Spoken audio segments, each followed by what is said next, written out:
After 50 years of Pride, graphic design has been used to express one's identity in various expressive and different ways. From Pride flag and buttons to the Gilbert Baker typeface, graphic design has played a key role in paving the way for queer people and queer activism. This can be seen in the people and artists I have studied during my research that informed my work. One example of this is Gilbert Baker and his contributions to queer design. He used his designing skills to create the first ever LGBTQIA+ flag. This became the symbol that queer people could display with pride, and an iconic color scheme that queer designers like myself could keep using to express themselves in their work. Even the flag itself has evolved through the years in the form of the Philadelphia flag. 1978, four-color printing was very expensive. Just to even make a picture of it was real complicated. Yeah. And so it was a necessary compromise so that we could make it available, so that I could produce it commercially and people could enjoy it. Cleve Jones. That added black and brown stripes to combat racial violence happening in gay bars and clubs. The flag again evolved into the new Progress flag design to represent a more wider inclusion of LGBTQIA+ community. This has evolved with the addition of the trans flag colours in order to advance the cause for all LGBTQIA+ people further. I use these flag colours in my own work frequently. It shows the use of these colours used to represent queer people respectfully and effectively. Another thing that Gilbert Baker has done for LGBTQIA+ design is the Gilbert Baker typeface. This was created in memory of Gilbert Baker by the team behind the rainbow flag.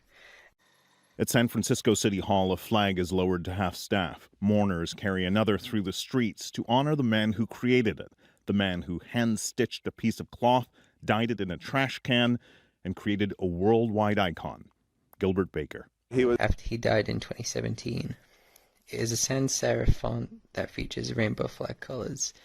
I used this font in my 50 Years of Pride poster and edited it to feature a painterly texture to represent my creative style, but also to honour the history of the font. The topic I looked into was the collaborative AIDS quilt.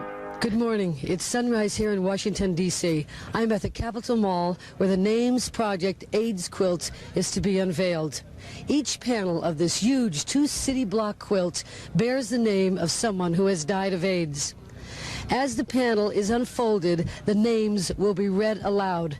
There are over 2,000 names on this quilt here today.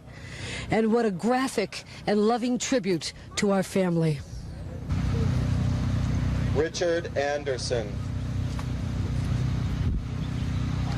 Gary Barnhill. This quilt served as an ongoing memorial to all the lives claimed by the AIDS epidemic of the 1980s.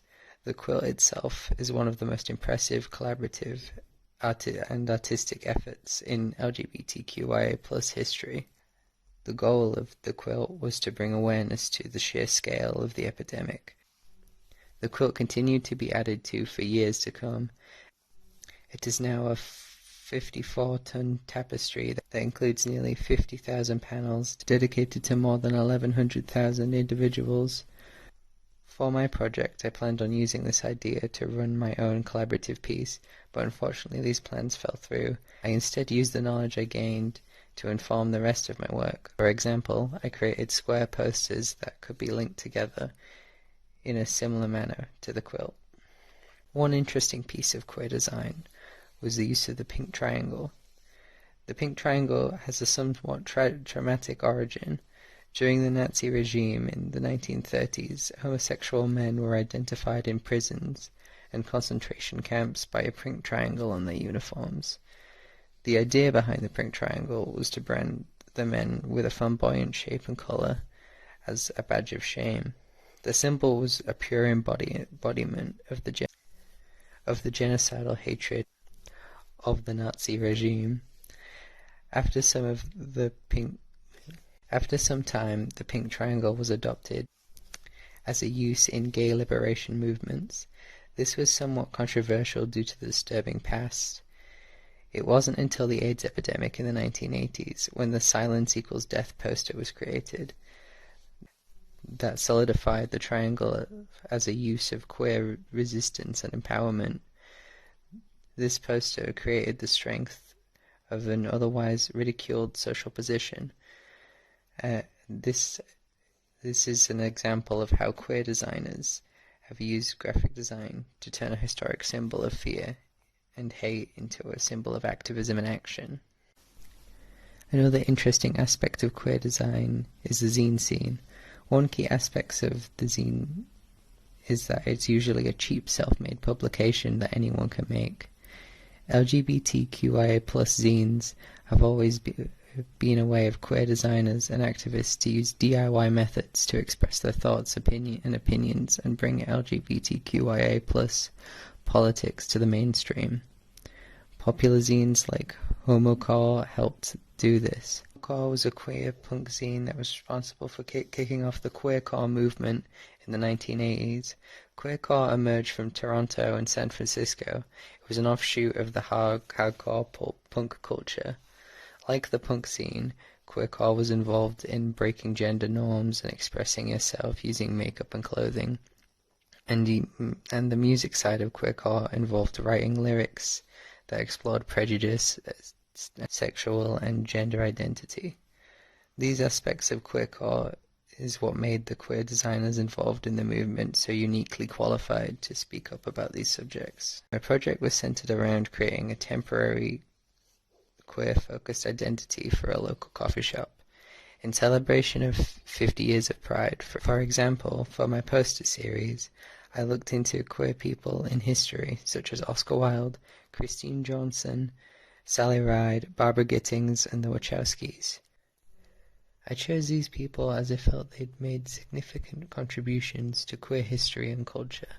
From Barbara Gittings' contributions to queer activism, to the Wachowskis and their trans allegory The Matrix, I feel like these people allowed me to create comprehensive design work based around their contributions to queer history.